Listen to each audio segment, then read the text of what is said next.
Hello, everybody, and welcome to the second ACL Arts live stream, where I'm going to be building a shot from Dune in Unreal Engine.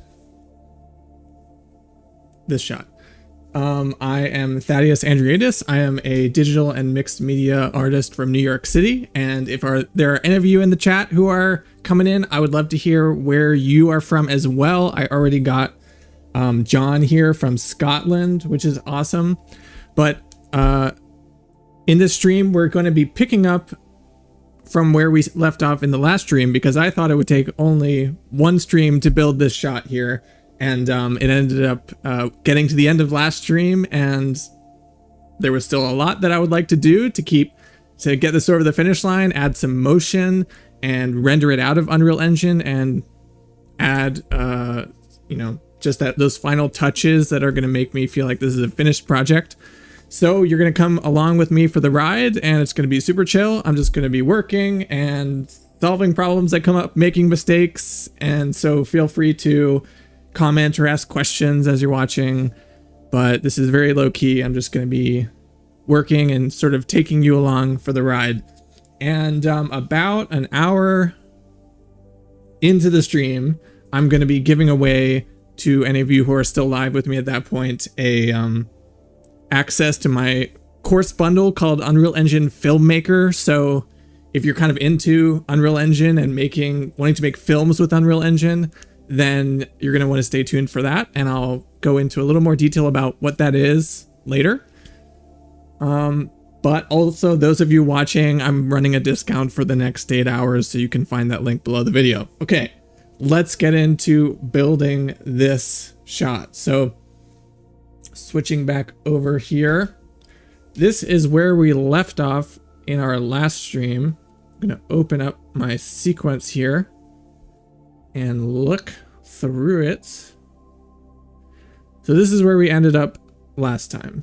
And in terms of my reference here, I have two references. One is the actual shot from the film, which is the one on the bottom here. And it's super low contrast. And actually, I just realized as I was setting up this stream that this light here that's blasting me is also making it a little bit difficult for me to see some of these fine details that are in this, because it's so subtle, which is what I love about it, what I love about the cinematography in general in Dune. So just to review, this is the reference that I'm using, and then I also have I added contrast and brightened it up here to use as well as reference, so that I can actually see some of these details, because they're a little bit difficult to see sometimes. So I'm using these two references to bounce back and forth and try to see it as well as I can. So I'm using these two references. Just review what we did in the last stream. And again, you can find the link to that below. I think I put it down. If I haven't, I will put it down after this stream. We created the sandworm in Maya, and we're actually going to be jumping back into Maya to do some animation on the sandworm, some subtle vibration or movement. We got the characters from Mixamo, and we used that to fill out an environment that we had blocked out with simple shapes. So I made a landscape, I made simple shapes, and then I gradually replaced those shapes with higher quality assets. In this case, the sandworm and the characters and this little rock surface on the ground and so on. So now we have roughly the image that we want, but it's still. And so I'm going to be trying to add a little bit of subtle movement to it. It's not a shot with a lot of movement. If you've seen the film, it's kind of just like chilling there, hanging out.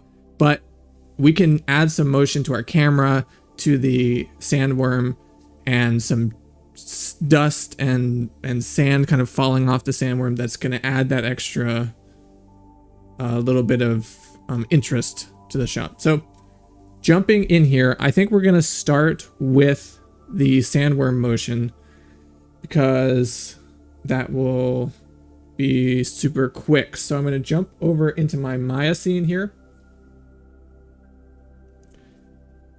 and open it up and move my reference over. Okay, so this is the sandworm creature that we made in Maya before. If I hit 4 to look at the wireframe here, we also, if you remember, built a skeleton inside of it. So what I'm going to just do is I'm not actually going to rig this because that's going to take too long. I'm just going to add a little bit of animation onto the joints themselves. And for those of you who are not familiar, what a rig is taking a joint chain like this. Oh, where's my rotation? That is, you know, skinned, connected to the mesh, and adding controls that make it a little bit easier to animate and move around. But I'm going to skip that step just for this case because of time. So I'm going to take this skeleton here and I'm going to shift select all of them, all of the joints here, and hit S to set a key on the joint chain. And I forgot to mention, so if you are not familiar with Maya, I have a link below to a tutorial on how to get up and running with Maya just for beginners. So you can find that link below and a link to download Maya if you're not sure where to find it. But I'm using Maya in this case, very similar to Blender. A lot of you will probably also be using Blender, totally the same. We can do the things I'm doing here could be done in Blender and vice versa. So I've set a keyframe on all of my joints here.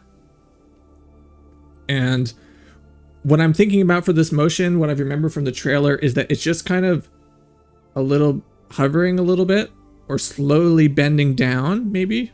So it's gonna be super subtle. So I have a keyframe at the beginning.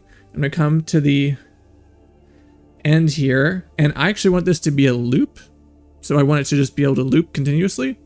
So I'm gonna set the same key at the end so that the keyframe, which is basically capturing the position of those joints in time, is going to be the same at the beginning and the same at the end, so that when it plays the end, it can loop around and keep playing. So I have a key at the beginning, key at the end, and in the middle here, I'm going to take this joint and just move it very slightly here, rotate it,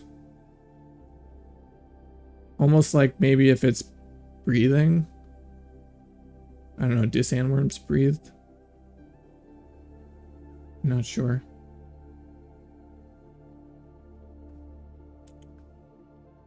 Okay, that looks good. And I'm going to select the joints again. Oops.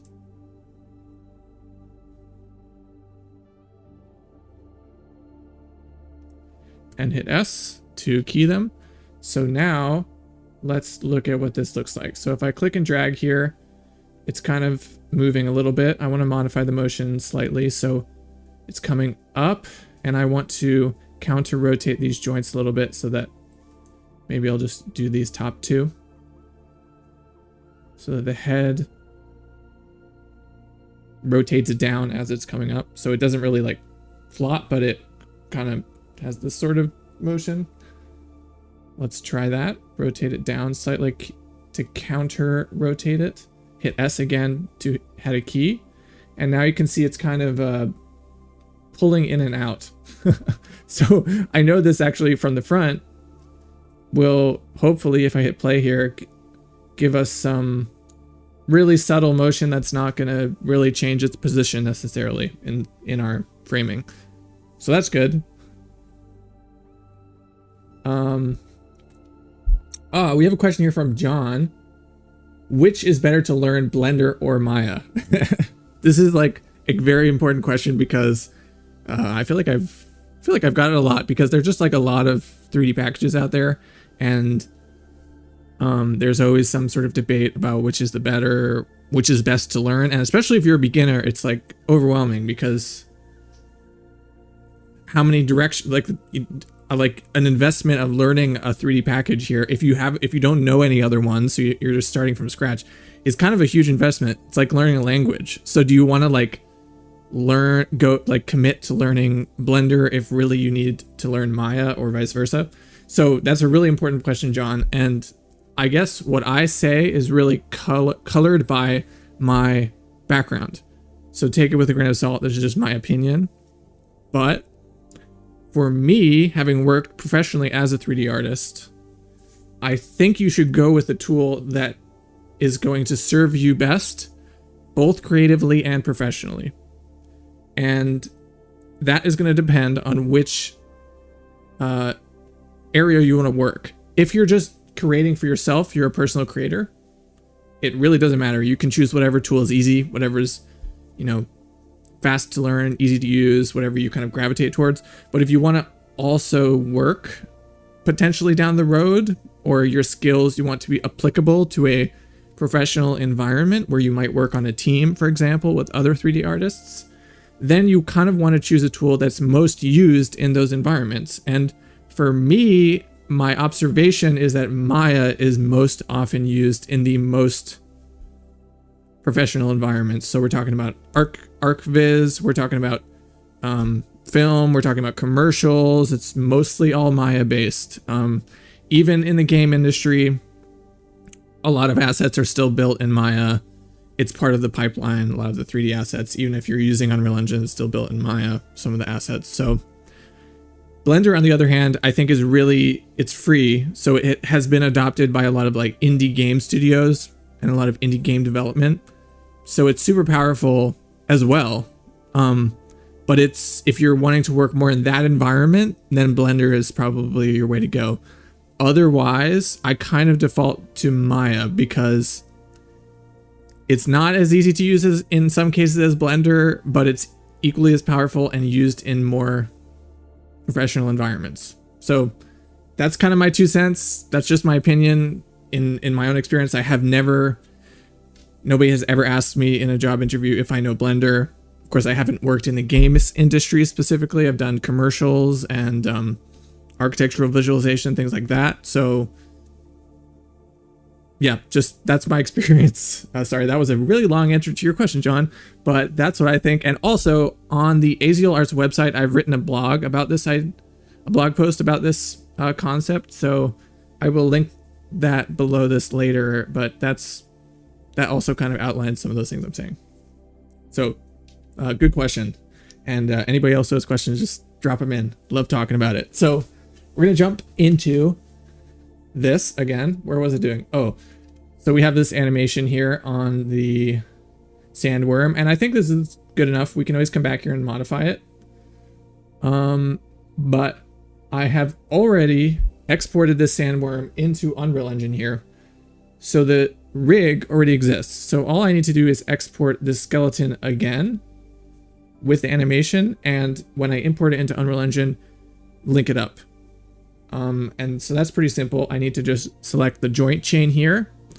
I'm going to come up to the select dropdown and select hierarchy, and come up to edit and keys and bake simulation, which is, if you can see here, gonna set a key on every single frame. So it is going to take the movement of the joints and basically bake it into every single frame. So there's no kind of creative, basically it'll give you the exact same result in Unreal Engine if you do it like this. If you don't, it still will work, but Unreal Engine will interpolate the curves ever so slightly differently. And so if you want the motion of these things to be exactly the same, this is how to do it.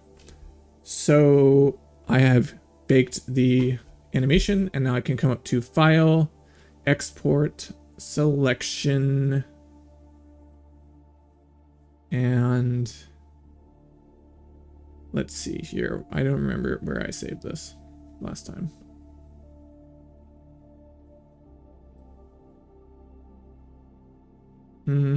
Let's just save it on our desktop, which you should never do. Okay, worm. I'll do underscore breathe and hit export.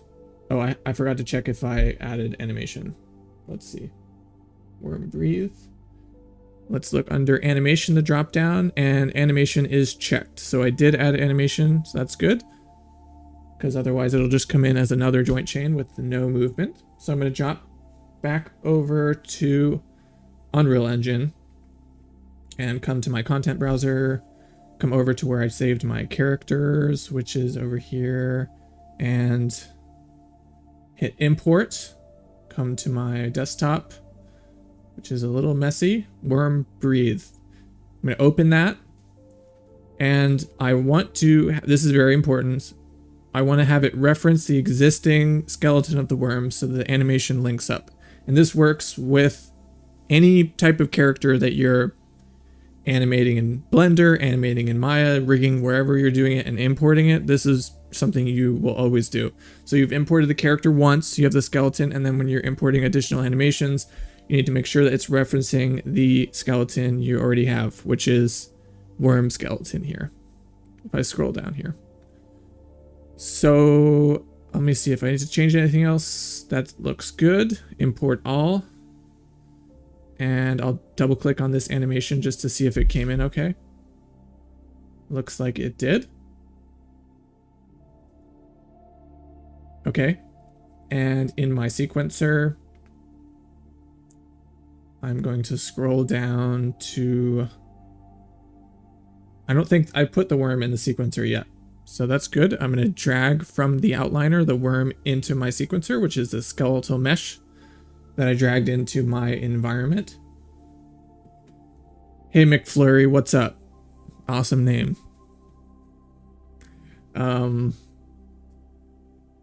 Where are you from, McFlurry?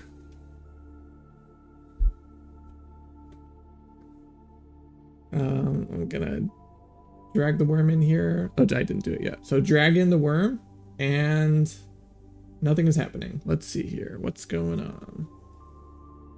Huh. So I actually ran into this before. I do not know why when you drag in a worm, your skeleton into like the empty area. And okay, now it works. But I've had some trouble dragging things into the sequencer and it not loading for some reason. Anyways, so we have the worm here and I want to add the animation I just imported to that worm. So I have the skeletal mesh and there's an animation section here. Oh, which my head is blocking. Okay. So let me just change this real quick so you can see. Okay, so I've dragged in the worm here and there's a little animation button here. I'm going to click on that and add the worm breath, which is my animation. And it's very short. Let's just drag in our, but it is working. So that's cool. What I can do, okay, so my animation's sort of working, but it's too fast. So what I can do is either go back to Maya and do it slower, or I can come in here to the animation, right click on it, come to properties and change the play rate. I'll lower it like to 0.2. See how that looks? Oh my gosh, almost exactly right. Okay. So now it's gonna play. Is it moving? Let me see. Yeah, it's moving. It's just very slow. That's actually perfect. So it's gonna play the same animation just at a slower rate. And if I wanted to do that in Maya, I would just come back over here. Control Z to before I baked it. Extend my animation timeline here by typing in 130-ish, I think it is. Shift dragging over the keys, dragging it out so it's longer, and then, you know, baking it and exporting it again. So that's how you would do that.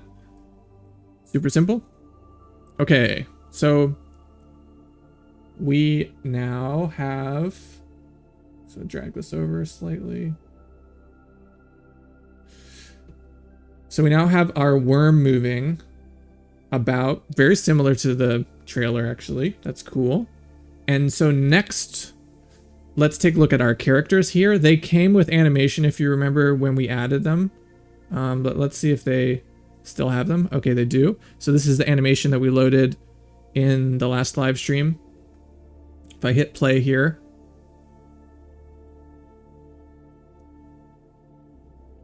doesn't really look like they are playing. Oh, it is. They're just very subtle. Okay. But they are playing both at the same time. If I click both of them, you can see them. It's not super noticeable, but you can see them kind of doing the same idle at the same time. So I'm just going to drag the second character's animation here and just offset it a little bit by just dragging it. And that should give them slightly different motion. Okay, that's probably a little hard to see on the screen.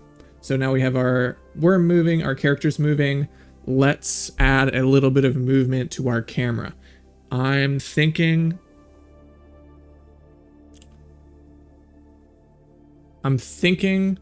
of, I kind of want this to be a loop.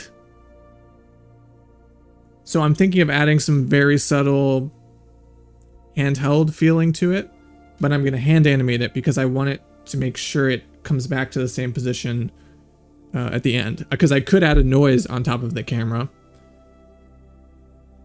but I think this will be more conducive to creating that looping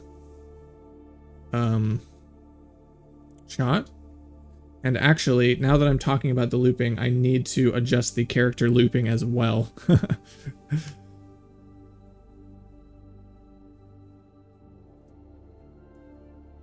So what I can do to have the characters loop, I'll reset these here because I want them, I mean, it could be super subtle.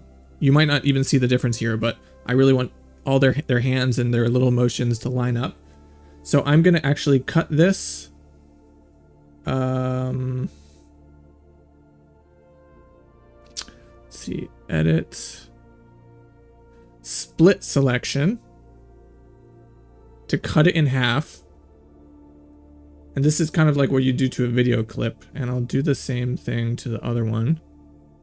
Just put it at a slightly different location, edit, split selection. And I'll drag it so it goes down to another level.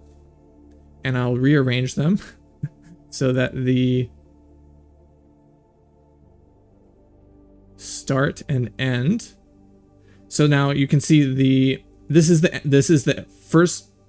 right side of the split we just made, and this is the left side here.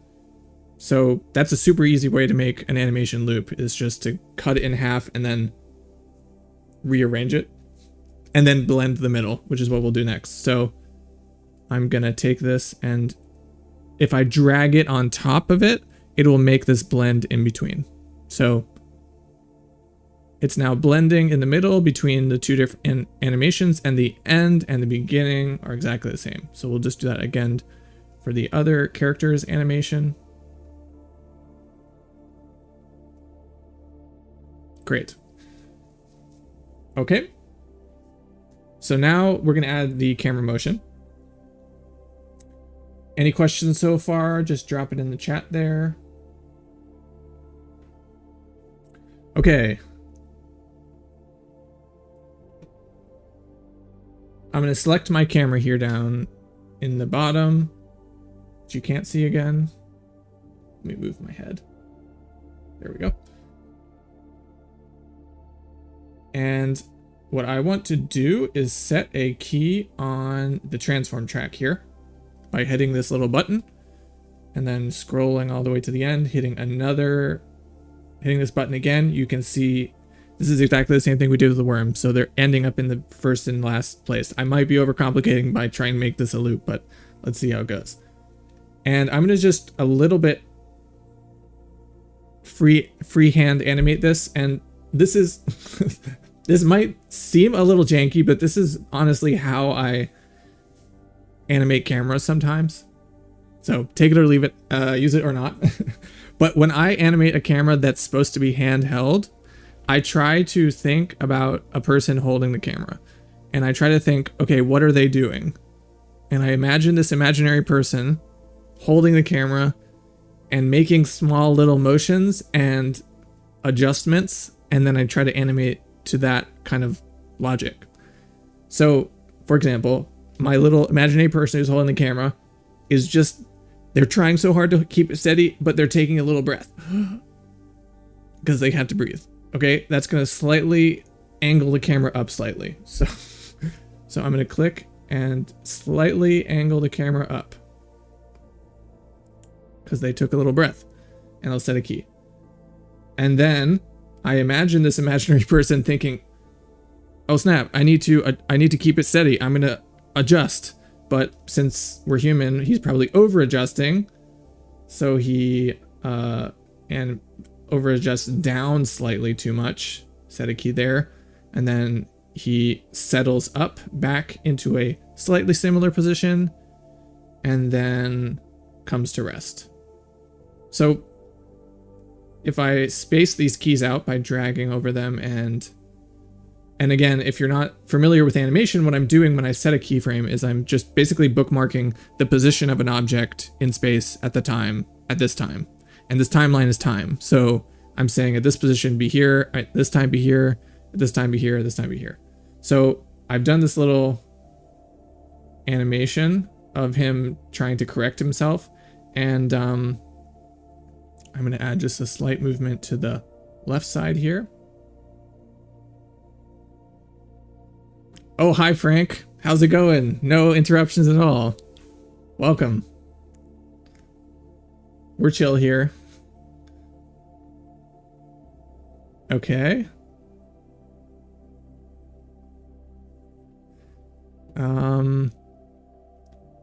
Okay, so now I've done that basic animation, but I need to subtle it down. I need to take the curves and modify it so it's even, just very subtle, because this is just really subtle camera animation. So I'm going to come back over to the, what is this? The graph editor in Maya, but it just looks like a graph button here. And I'm going to select the camera. And I want to specifically look for my rotation curves.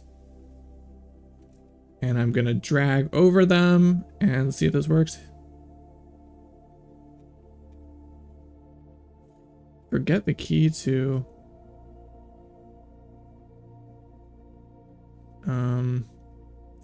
let's see here. Oh, there we go.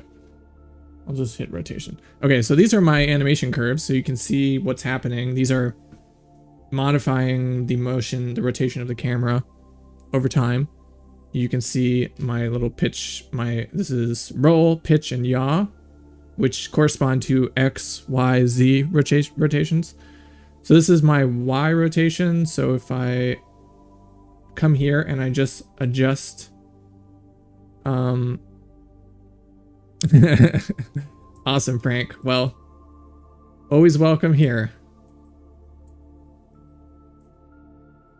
So I'm gonna grab these keys and kind of push them a little bit lower, so the motion is a little bit more subtle. Okay, that's all I'm doing. I'm just taking the animation curve and just squishing it a little bit.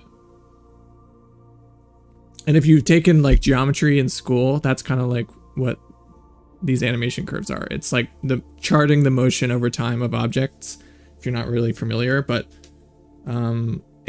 it's kind of like the Matrix. At first it seems really complicated, and then when you do a lot of animation, you start to like look at the curves and then be like, ah, yes, I can see this is where that happens. So don't get overwhelmed by that. All right, so let's play this through. Okay, so we've got some little subtle, okay, this motion here is a little too fast. Drag the keys over, jump back in here, rotation. I see this little motion is a little too much. And this motion, drag it down. I want to turn off snapping. There we go. Okay. So now we just have some super subtle, little, slightly kind of handheld feeling, but it's pretty subtle. It's almost like you slowed it down, like did some slow motion, but I think it's enough. It's enough for us. So now we have motion in the camera, in the characters, in the sandworm. Next, it is time to jump into adding a little bit of dust and sand falling off the side of the sandworm's head, body, something like that. So, actually, before we go any further, I'm actually really curious about those of you who are joining. I can see there's a few of you now. If you could put in the chat what you would consider yourself in terms of as a 3D artist. Would you consider yourself a beginner? Would you consider yourself just curious and that's why you're here? Are you a professional and you use other 3D softwares but you're new to Unreal? However you'd kind of identify yourself and your reason for being here on this stream, I would love to know, just so I can gauge what I'm saying a little bit to your level and what your interests might be. For myself, I would consider myself a digital and mixed media artist, but I worked for a long time as a 3D character animator, and then I transitioned into being a 3D generalist. And then I ended up somehow as a creative director with a team of 3D artists, which I quit to teach and make art. But that has been kind of my journey as an artist, and now I kind of do a mix of computer and art that's outside of the computer too, kind of sculpture, and I mix them and I try to play with technology. So I'm very curious, all of you, what your interests are in being here. So just drop it in the chat, however you'd identify as. So let's jump into doing some sand effects. For this, we're going to be using Niagara, which I'm not sure if any of you have used before. If you have, awesome. In the content browser, I'm going to make a new folder, and I'm going to call it FX. Double click on that. And in the effects folder, I'm going to make what's called a Niagara emitter and a Niagara system. And if you right click under effects, you can find Niagara. Actually, we'll start with a Niagara system in this case. Now, the way this works is Niagara is the particle system built into Unreal Engine that you use to make effects like smoke, like fire, like dust, like all this kind of stuff. And the way it works is that you can have a system, and then you can have an emitter inside of that system, or you can have multiple emitters inside of that system. That's kind of how the structure works. So we're going to need to make an emitter to emit our sand, and then a system for that to go inside of. And the way I like to usually approach this is to create the system first. But you can do it the other way around. But so I'm going to create a system first, which is my container, and an empty system because there are no emitters that I've made so far. So I'm going to hit finish, and I'm going to call it Niagara system underscore sand. What should we call this? Ball. Maybe I'll just call it sand stream, and we can also use it on the ground. Okay, double click on that to open, and I should save just in case. That's another thing when you're using Niagara, it can often crash on you. Let me move my head back down here. Okay, so I have my Niagara system, and it can be a little overwhelming at first, but it's really just a graph in the middle, which is where you do all of your, add your emitters and things, a viewer on the left, time on the bottom, which you can play through, and all your details on the right. So I'm going to right click here and make an emitter, so a new one. And I can use a bunch of these different presets, which is usually what I do because it saves time. So I am going to use a fountain because I think that's going to be closest to what we want to show, kind of this sand falling off the side. I think a fountain will be the closest in getting us there quickly. So I'm going to hit fountain, and it's going to start playing here. And what I want to do is just a few modifications to this emitter. Just so you know, the way these emitter works is just starting from the top and working down. So the emitter is spawned, the emitter has some properties, particles are spawned, they have some properties, and then they update over time. And this is the logic about them updating over time. If you're interested in learning more about particle systems, I do have a course, which you can find on the Aziel Arts website, which I'll also link it below. But I am going to jump in here, and the way I do this so I don't get overwhelmed by all these buttons and settings is that I choose what I want to do first. So the first thing I want to do is have it emit down or not shoot up. So it wants to be kind of falling off the side here. So when it adds a velocity in a cone here, I'm going to try just unchecking that. Okay, Or I can come to the velocity and I can change the direction, and I can make it -1 in the cone axis. So it goes down. So that works pretty well. And I'm gonna I'm going to make it a little bit wider of a cone so that it has a little bit of distance that it travels. And the cone angle here is what I'll change here. So I'll maybe up that to 50. So it gives it a little bit more distance. And I'm going to lower the speed way down because we want this to kind of be a subtle effect. So I'll do like 100 maybe. This takes a lot of tweaking to get right. And what it's doing here is it's doing a random number between, so when the particle leaves it, is it randomly going to be like 100, or like in this case 100 or 850, or we'll lower that to 200. So it's going to be a random velocity between 100 and 200. Okay. So once we've made that, we're going to also come over to the gravity force, which is not technically true. Like, this is not physically correct, but I'm going to actually just lower the gravity to like 200, let's see, so that it is falling slower. Because this is a huge sci-fi sandworm. Maybe the gravity around it is slower. Maybe I'll make it 100. There we go. That's kind of dropping at the speed that I want it to. So next we're going to change a little bit, I'll save this, how the particle looks, because this is obviously little spheres and I want it to look like sand falling or smoke.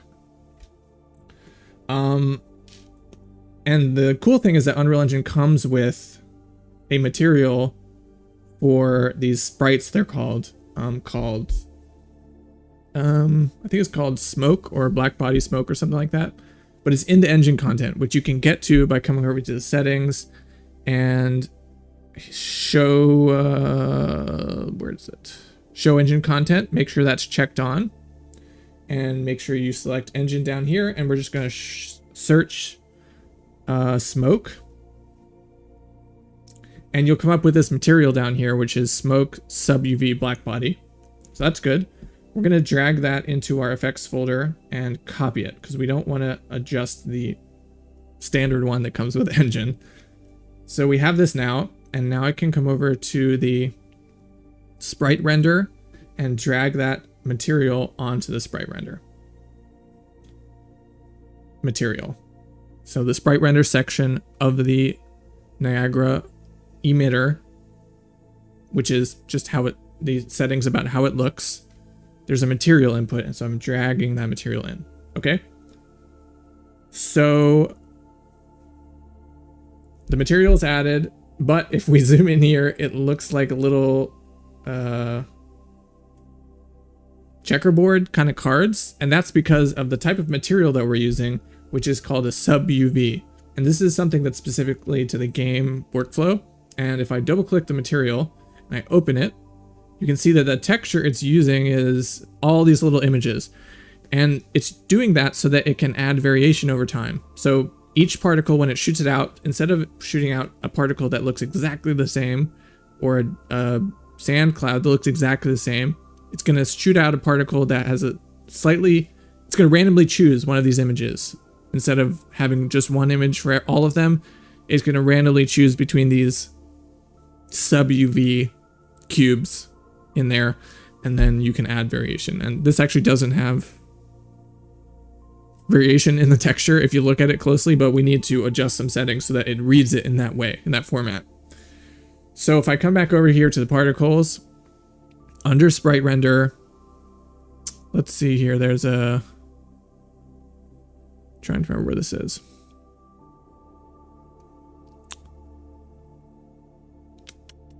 Oh, sub UV section down here. Turn on sub UV blending, and it says it's 1x1 cubes. So we just need to actually look at our material and see what's the texture. And if we look at the name of the texture, we could also open it if we double click on it, and we could count 1, 2, 3, 4, 5. But it's telling me in the name of the texture here that it's 8x8. If I look up here. So I'm going to come back to my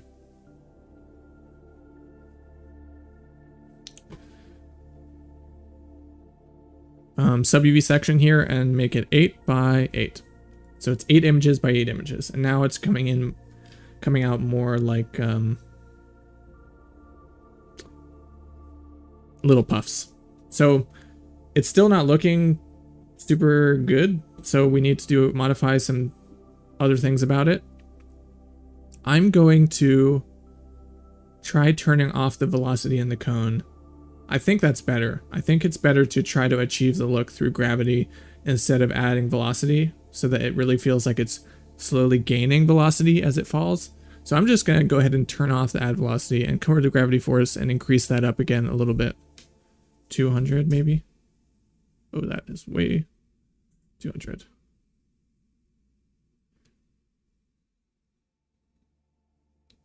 We'll have to probably tweak it as we go. We'll try 150. Okay, so the way you get these sprites to look more realistic is that you layer them. So they are not, you don't see them as cards, which what they are, they're little cards, but you see them as a very layered volume because you just, layer up a bunch of them on top of each other. And that's how it starts to look more realistic. So I'm going to come here to the spawn rate and up it to, let's try 300. And you can already see it's starting to look, it's more like smoke, but it's starting to look a little more realistic. And if I come up to 500, that's already starting to look better. Just trying to position this. There, that's better. Okay, and I want these sprites themselves to be a little bit bigger. So I'm going to come to the particle spawn, which is where it adjusts the particle when it leaves the emitter, how big it becomes.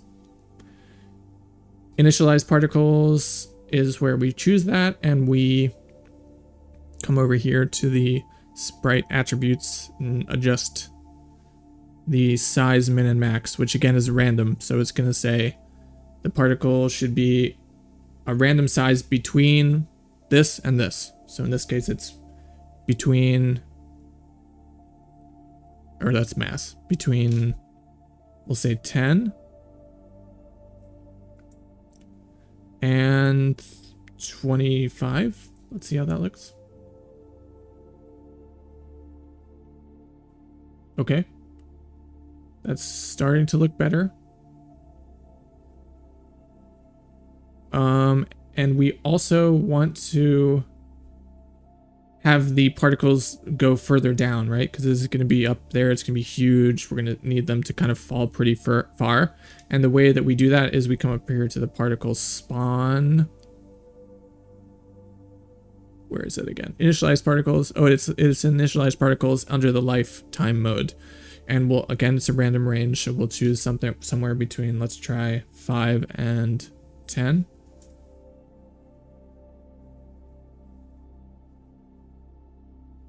So maybe we don't quite need that far. Maybe it's 2 and 5.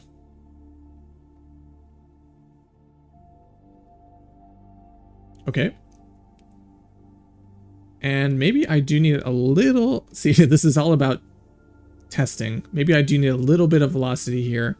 I'll just lower it.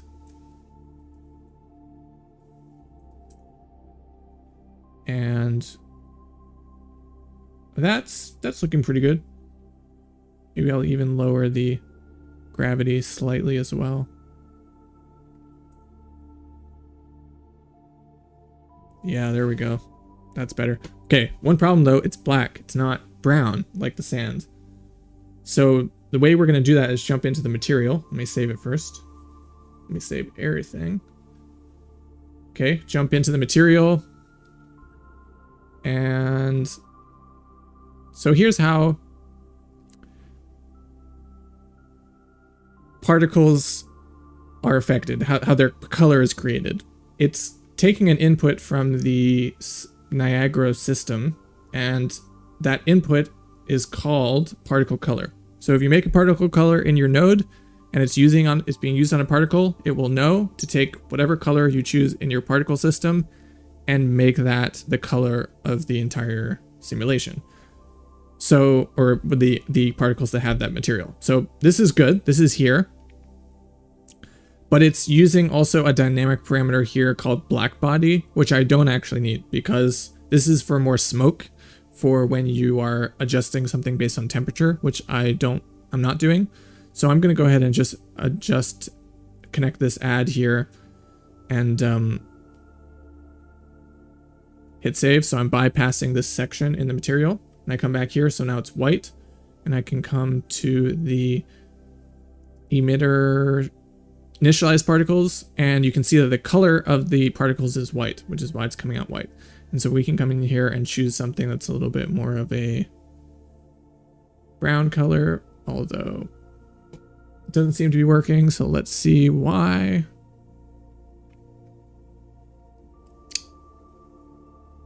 Come back to my material.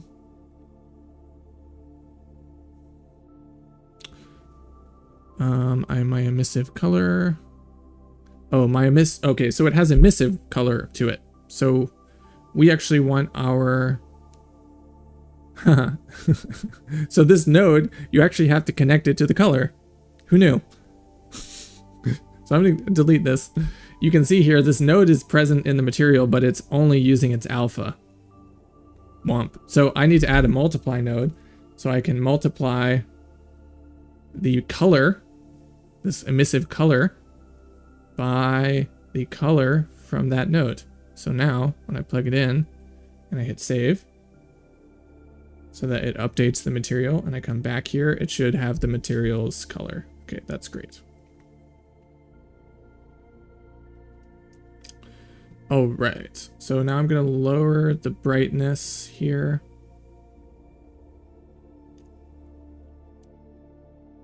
And it's having this little shimmering look to it, which is something we can fix in sprite render, I believe.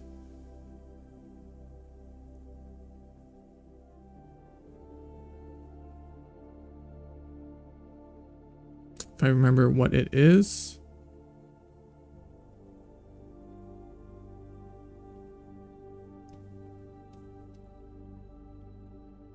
I kind of forget where it is.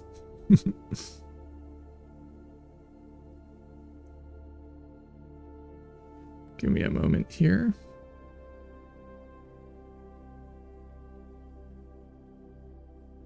Oh no, that's the bounds.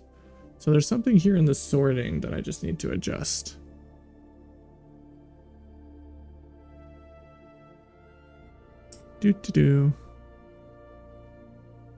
Sorting mode. That's what it is. So sorting, we'll just say view depth, and that fixes that problem.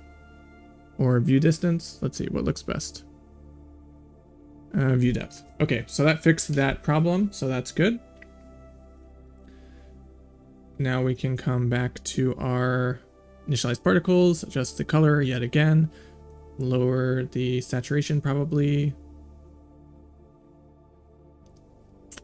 And another thing we can do to make this look even more realistic, so this is really, you can tell it's already a lot about tweaking, is that we can come to the particle initialize and adjust the opacity of the particles.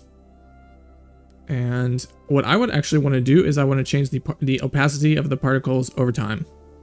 So I'm going to add a section here to the particle update, or actually it's already here. Sorry. So scale color over time. So again, if you're looking for something about a particle happening over time, it's under particle update. So I come down here to scale color and we can see that we have a curve here that's affecting the opacity of our particles. So if I come down here and I add a key here and I make it start at 0, so 0 opacity.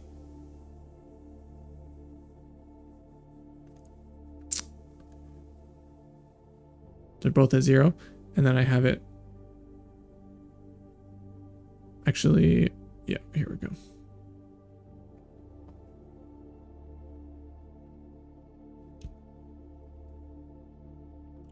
So what I'm doing here is I have this, if I scale out, a curve that's having it appear completely invisible, scale up to 1 of visibility, and then scale back down to 0, or opacity, same thing. So if I want to modify, so you can already see it's looking much more realistic at the beginning and at the end where it starts to disappear, which is way down here, but mostly at the beginning. So what I can do is just lower the max opacity that it ever gets to. Maybe we'll try 0.5. And so now we suddenly start to have this much more realistic looking stream of sand, because the opacity is lower, so it's more about layering. And I will have it appear transparent a little bit earlier.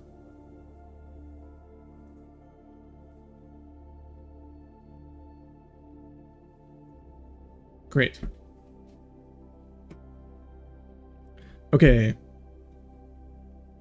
So I'll hit save, and at this point we could probably just drop it into our scene and see where we're doing, how we're doing with it. So under my effects, I can drag my particle system into my environment, drag it over here to the sandworm, and I'll come jump over here.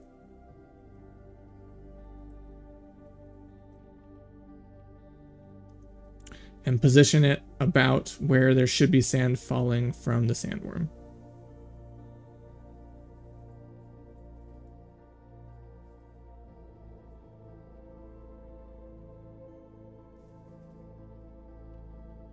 Jump back into our camera.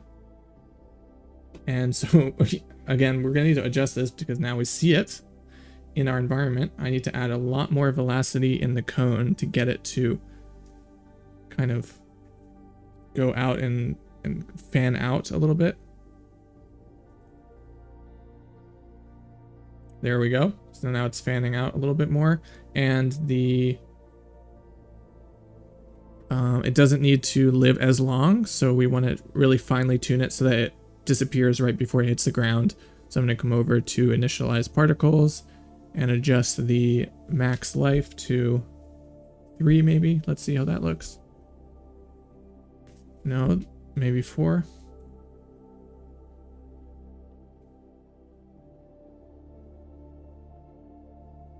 Okay, and we also want to lower the brightness.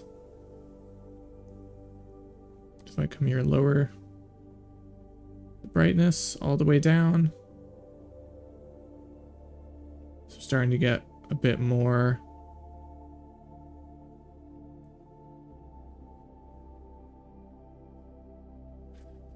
Okay, you can kind of not see it almost now, which is good. So we want to really have it be really subtle.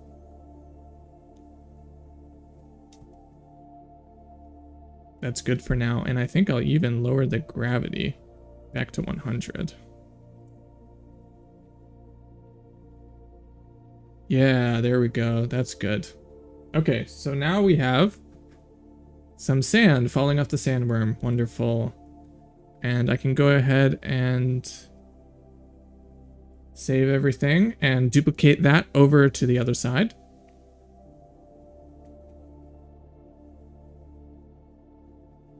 Great.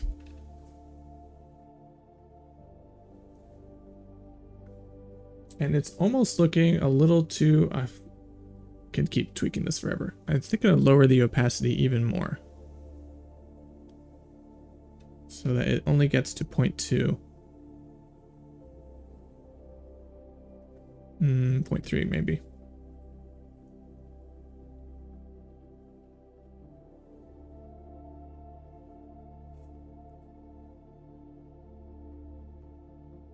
Because we want this to be really subtle. We don't just... There we go. That's good. Okay, so we have sand falling off the sides. We have movement. And let's see, is there anything else we want to add here? We have camera.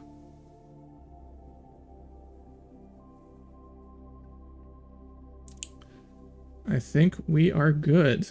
So next, after this, we are going to export this render. So what I need to do that is come over here to my sequencer. And I'm gonna make sure I'm in the sequencer. I'm looking through the camera just to check everything looks good. Okay, I have all my motion. It's looking nice. Now I come up to Window, Cinematics, Movie Render Queue. And you can also get to this by coming down here and clicking on this button and making sure you choose Movie Render Queue, not the Movie Scene Capture Legacy. And the Movie Render Queue is going to make sure that it renders at the highest quality. So it's going to even higher quality than your viewport, potentially, if all works according to plan. So I'll hit the little plus render button, and I want to add my Dune shot, which I believe is the name of this sequence. Yes, it is. And now it's added, and you can add a bunch of renders to this queue all at once. So that's pretty cool. Expand this. So in order to adjust the settings of my render, I'm going to hit the unsaved config here under settings to start changing my render settings. And it's going to render in JPEG by default, which usually I would update to something like an EXR or something else that's a higher quality image format. But just for the purposes of this render, I think it's totally fine. And I also would usually render at 4K, but I don't want this render to take forever, so I'm going to keep it at 1080p. But real quick, if I were to render at 4K, I would just probably multiply this by 2. So it's 3840 by 2160 would be the 4K version. And then make sure that you have the correct frame rate. In our case, it's 30. It's not 24. So I'll adjust that. Although if we were to make this more of a film, let's change it to 24 actually, because that will be more filmic. So we'll use that. And I want to add, if I hit the plus button, anti-aliasing. And this is the main setting that's going to make sure that we render at higher quality than usual. So once I have this selected, I want to choose override anti-aliasing. And under these, I'm just going to go with 5 and 5 for the spatial sample count and temporal sample count, which is serviceable for us right now. I'll go over to output again and just make sure I know where it's saving it, which by default is in your project folder for Unreal Engine under saved and then movie renders. So I know it's there. That's good. I don't think I need to add anything else here.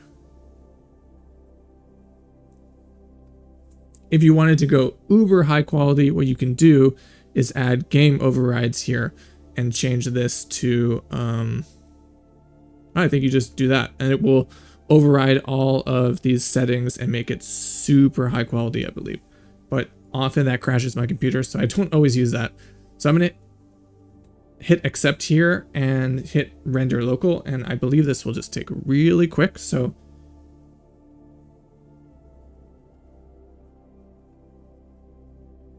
I apologize if I start to get a little jerky because it's rendering. It's just going to compile my shaders really quick.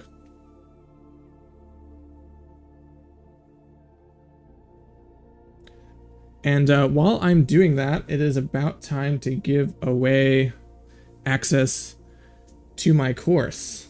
So if any of you are still here with me on a Friday afternoon somehow, put a little fire emoji in the chat so I know you're here.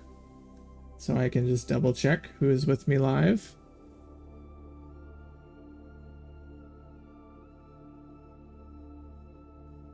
Just give it a moment to finish here.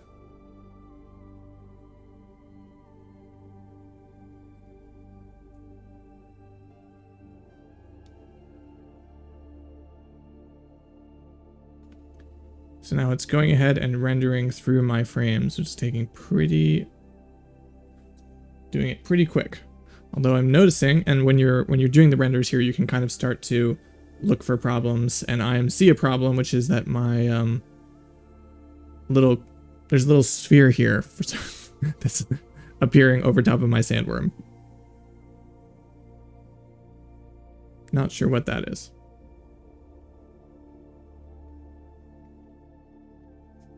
So I'm going to actually stop the render.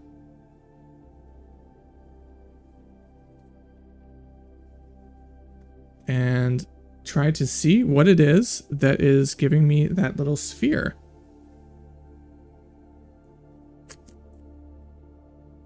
It looks like where my directional light is. Well, I can move my directional light, but that shouldn't be.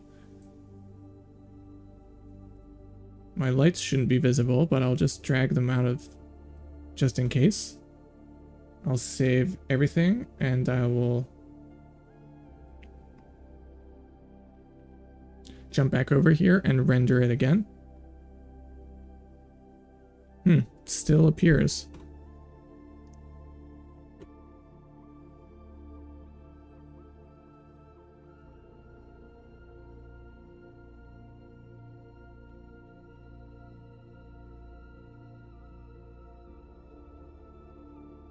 We'll let it finish and we'll just kind of finish the process.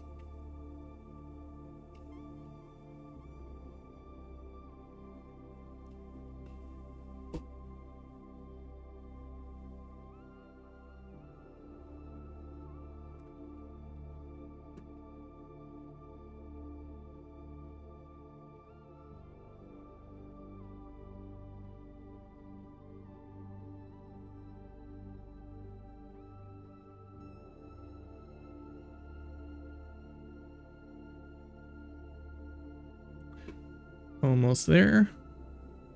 It's really amazing, honestly, how quickly it can render this. This would definitely take a lot longer if we were using a renderer through Maya or a renderer through Blender. This would really take forever. Okay. So we've done our render, and before we just really quickly cover how to package that into a sequence and export a video from that sequence, I'm going to really quickly do the giveaway for the course, which is something, if it's all right with you, I'm going to just go through really quickly what it is, what my course is, and it's if you are really interested in making films, if you've always wanted to make a film with Unreal Engine, if you wanted to use a tool like Unreal Engine as a filmmaking tool to kind of realize a vision that you've had in your mind for a while and you just haven't quite known how to get out. I really have, every time I've completed a short film, it's such an amazing, gratifying sort of creative achievement for me. So I've done that a few times now, and so I've taken my workflow specifically of the last short film that I finished called Breath, and I've packaged that into a course and a sequence of lessons to get you from not knowing anything in Unreal Engine to exporting a finished film. So if I'm jumping over here to what I'm talking about here. So Unreal Engine is a package of courses. Unreal Engine Filmmaker is a package of courses and resources designed to take you from beginner or just dabbling in Unreal Engine and really build you up to the point where you really know what you're doing. You can do the whole process of making a film, which honestly is crazy because in the past, this was not possible as a single artist to do this whole process, but now it is. And so I've package that into this course. So that's the goal, to really empower those of you out there who want to use Unreal Engine as your main tool, take it through the full process, complete a full story, a full vision, edit it, add sound effects, and then whether you want to take that film to apply to festivals or wherever you want, or just for your portfolio or your channel, you'll be able to have made it through the full process. So that's the goal of this course. And just to walk through what is in here, if you're new to Unreal Engine, it has a quick guide to install Unreal Engine and get you up and running, explaining how it works, how to navigate the interface, all that good stuff. Then I transition you into the world building course, which is one of the courses included here. And that is going to build you up a lot of the stuff we've covered in the stream, actually. It's going to teach you how to build landscapes, build materials, build lighting, and then, which is really cool, what I'm very excited about is I'm just about finished with a Ultimate Beginner's Guide to Lighting handbook, which you will also get as part of this. And I've been working hard on that, and that's going to be done actually around next week. The beta versions I'm going to be testing with people. So that's very exciting. If you're trying to get into lighting, you just don't know where to start. And then we come to the virtual filmmaking course, which is going to really help you do a lot more of these animation and filmmaking techniques. So I will teach you animation. I will teach you keyframes. I will teach you how to animate the camera, even how to use your iPad as a virtual camera. So you can move it around and you can see through the iPad and see what your virtual scene is and animate it that way, which is very intuitive and awesome. So I teach you how to do that. And then I also have a 30-minute masterclass, which takes all of these courses and stuff and takes it into one class where you do the full process, and I take you from nothing to exporting your film. And it is like a masterclass that basically applies all of that stuff from those previous 2 courses. And then at the end of it, I will look at your film and I'll give you a personalized video feedback on it, help you improve it, help you get it over the finish line. I'm really kind of committed to you getting you through this process and giving you something that you're really passionate and happy about at the end. You know, you're happy with yourself, what you've accomplished, and the film is really speaks to you, who you are as an artist. And yeah, so this is everything that's part of Unreal Engine Filmmaker. It's very exciting. It's gonna be given to one of you who are joining me live, which I'm very excited about to have you join me on this journey. But for those of you who are watching later for the next 8 hours, or you didn't, or you're trying to get the course and you want to, and I didn't select you, for the next 8 hours, I'm giving 40% off. So if you find this video in the next 8 hours, you can find the link below in the description for that, and it's 40% off. So it's huge value for $2.99. All right, so looks like I've got 1 fire in the chat, which means, John, you win this course. Congratulations. All you got to do is email I1 to info@azielarts.com and I'll get you hooked up. I'm very excited for you, John. You've been on me with this whole stream with me, so this should be pretty exciting if you so choose to continue your journey and use Unreal Engine to make your own film. So congratulations, John, and thank you for being with me through this whole stream. So now we're going to jump into exporting this shot. We're going to continue exporting it. We're going to take this and bring it into DaVinci Resolve. And actually, I have a question here. So I'm not sure, the few of you who are here, do you have a preference between me showing you the next steps, which is taking the image sequence that we exported, we rendered, and making an MP4 out of it? I can either show you how to do that in Premiere, Adobe Premiere Pro, or I can show you how to do it in DaVinci Resolve. So put a 1 in the chat for Premiere Pro and a 2 in the chat for DaVinci Resolve, and I will do it that way because you can do it both many different ways. So I'll give you a little moment there, and I will navigate to my folder where it's saved. So your projects in Unreal Engine are going to be where you look for the render you just made. And I need to find where my project is. Dune, here we go. And in your project, you're going to click on it, and under saved and then movie renders, this is where you're going to find all the images you rendered out. And it's not going to be a video, unfortunately. It's going to be an image sequence, JPEG in this case, which is what we chose. So I need to take this image sequence and bring it into an editing software or some sort of thing that can package it as a video. And if I'm editing it, if I have multiple shots, then I could take those shots and edit them together in Premiere or DaVinci. It looks like we're going to be doing it in DaVinci. But that's going to be your hub for editing the shots that you render out of Unreal Engine. Just so you know, that's the full process. So I'm going to open up DaVinci Resolve here.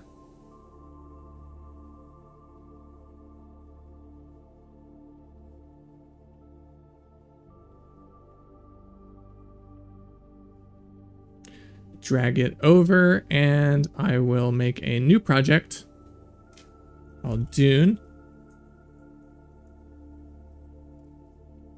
My caps lock is off. There we go. Hit create. And I need to change something here because I have it running on 2 screens.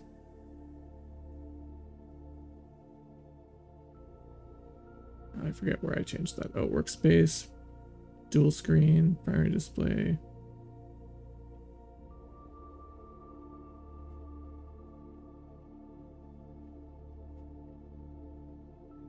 Oh, I think it changed automatically. Cool. Okay, so this is DaVinci Resolve. So we open it up here, and I need to go find my render.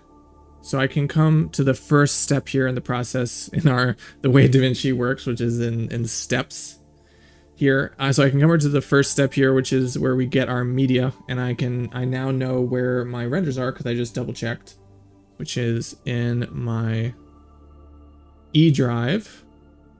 So I can click on that, come over to Unreal Library, which is where my project are, come to Dune, saved, and movie renders. And here we can see our image sequence that we rendered out, and it knows, because it's smart, unless it doesn't know. And if it doesn't know, the thing you have to do is come up here to the 3 dots, come over to the frame display mode, and make sure it's changed to sequence. This totally messed me up many times. So make sure this is changed to sequence, and then it should show up here as a sequence.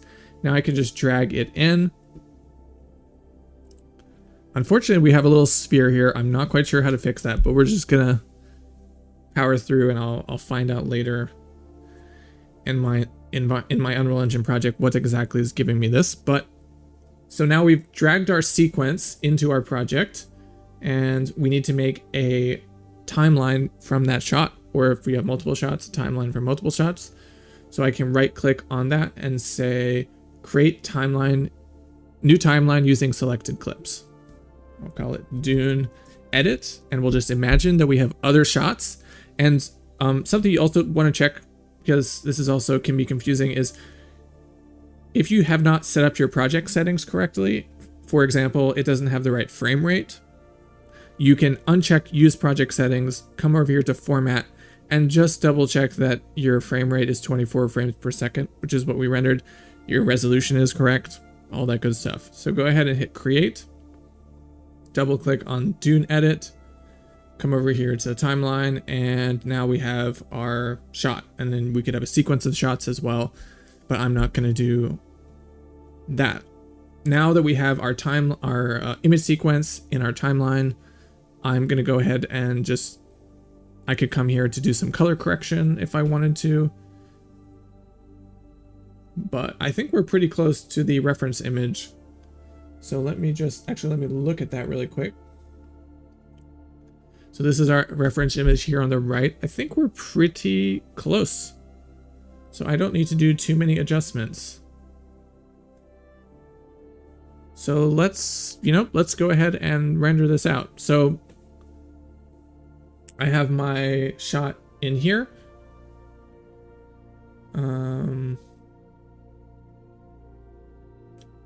The stream only shows the image.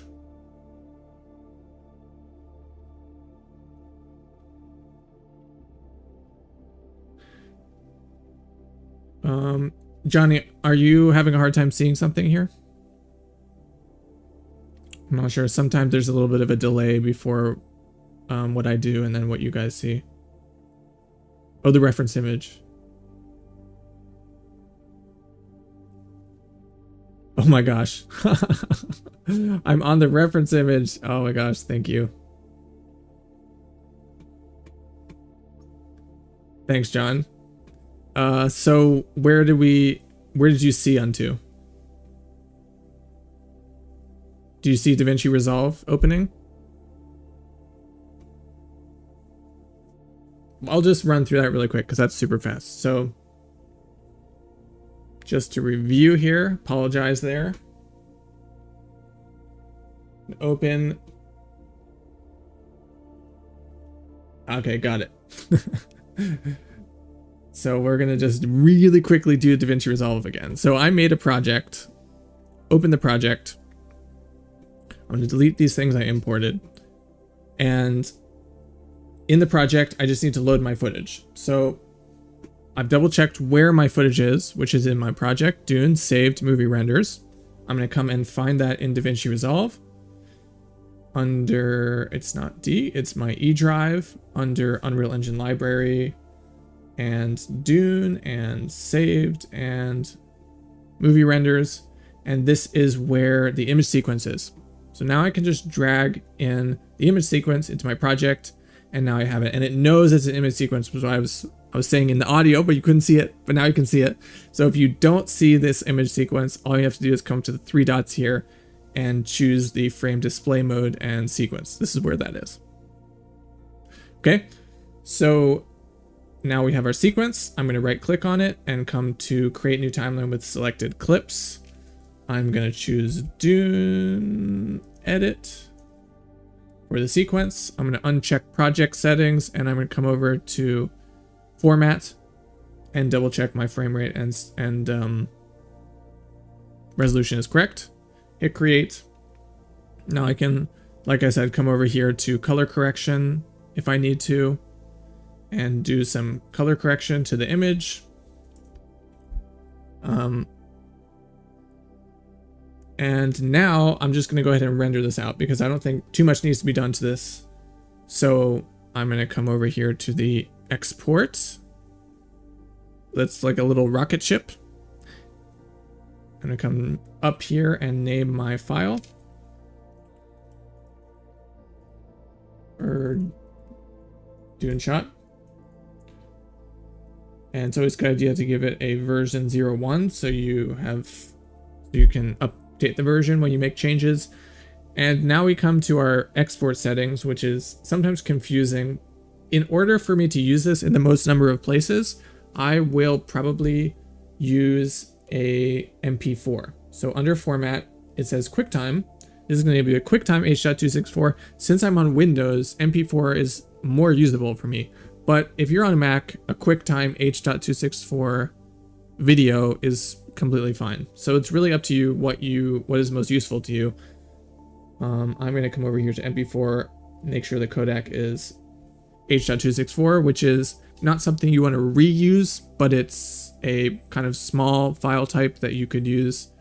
You know, it's not gigs and gigs and gigs and gigs. It'll be just about right for sharing it and things like that, putting it on social media. And the rest of these settings, honestly, you don't need to adjust. If you've using the defaults here, they're all pretty standard. Your resolution, your frame rate, make sure that's the same. This is all pretty much going to be good. So if I hit this button, add to render queue, it will ask me where I want to save this, and I'll save it to my desktop, which you should never do. It adds to the render queue, so I could have multiple renders. Again, same as in Unreal Engine, it can be a queue of like a bunch of different stuff. And so now I'm going to go ahead and if I've made all my adjustments, I've added them all to the render queue, hit render all on this right side. And there you go. Let's see. Minimize this stuff. Come grab the video I just rendered. And there we have it. Awesome. Except for this random sphere, which I have no idea where that's coming from.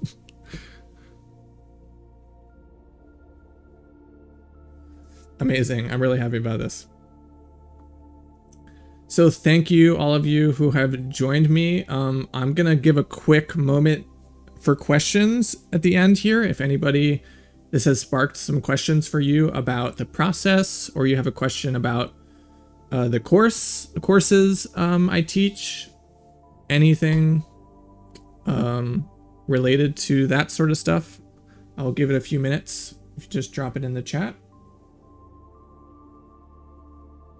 And I'm going to be trying to do these streams most Fridays, I think. So definitely Subscribe to the channel if you haven't already, and get the notifications to make sure you hear about the next one. But there's also a link if you prefer email notifications. There's a link below the video, which you can just sign up for the email list if that's more what you prefer than the YouTube one, but up to you. Let's give it a minute here.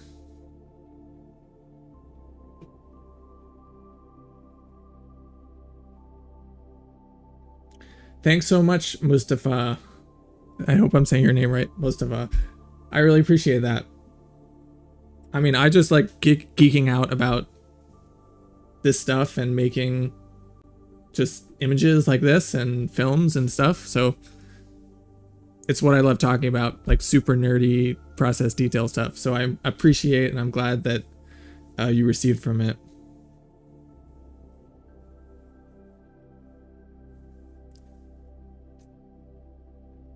Ah, good question, John. So the okay, let's talk about codecs real quick.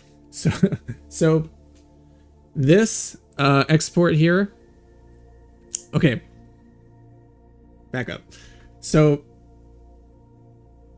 what we have in video files is we have the container of the video file. So like that would be like .mp4, .mov. What's another one? Those are the main ones, but you know, we have some weird ones as well. Those are the containers. So within that container, that type of file, you could have different qualities, and the quality of the render or image is determined by the codec, and the codec is the algorithm that's used to compress the higher quality video that you rendered or whatever that you edited into that smaller format. So that's what the codec is. So that's why you could have an H.264, which is a codec, inside of an MOV, inside of an MP4. Could be or you could have ProRes, which is a higher quality codec in an MOV. Or there's an Avid equivalent for Windows. So when we're talking about best quality, personally, I'd like to use an MOV container with the Apple ProRes video codec. So if we're looking in here at what that would be, under format here, I would choose QuickTime, and under codec, I would come here to, let's see if they have it. Oh, just look, they might not have ProRes in DaVinci. I usually use Premiere.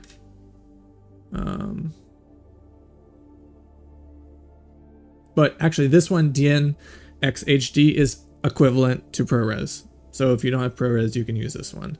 But either of those two, that's going to be still large file types, but not like huge files. And that's if you want to export an image or export a video and then do some stuff to it in After Effects and then re-import it and like not lose too much quality. That's how you could do it. So there's a huge range of qualities, and it really just depends on what the form, like where you need it to go. If it's going on to social media, it's going on to YouTube even, you can use an MP4 with H.264 codec. That's completely fine. It still looks really good, but it's not like gigs and gigs and gigs.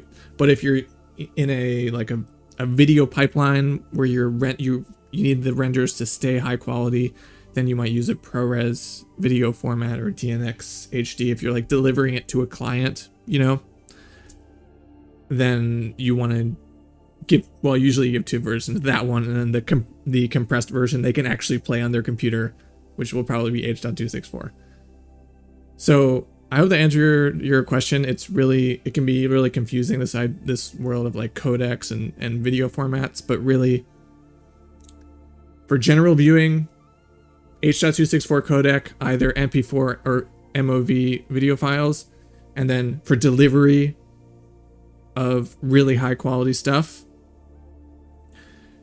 MOV with ProRes or DNX HD, whichever you have access to on your rendering. And you know, sometimes people also keep it as an image sequence. Like we rendered out a JPEG sequence, but like an EXR sequence is like very high quality images, and you could pass that between different softwares, like compositing softwares. They would all read it, and that would be like keeping it at the highest quality as an image sequence. So lots of different workflows, but I hope that helped. Okay, I don't see any other questions, so I think we will call it a day. This is an hour and a half almost, so that's pretty good length, I think.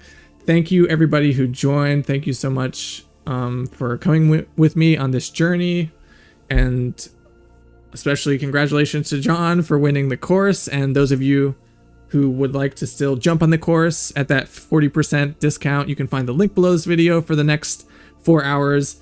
But I'll be doing this every stream, so just stay tuned for the next one, and I hope you have a wonderful weekend.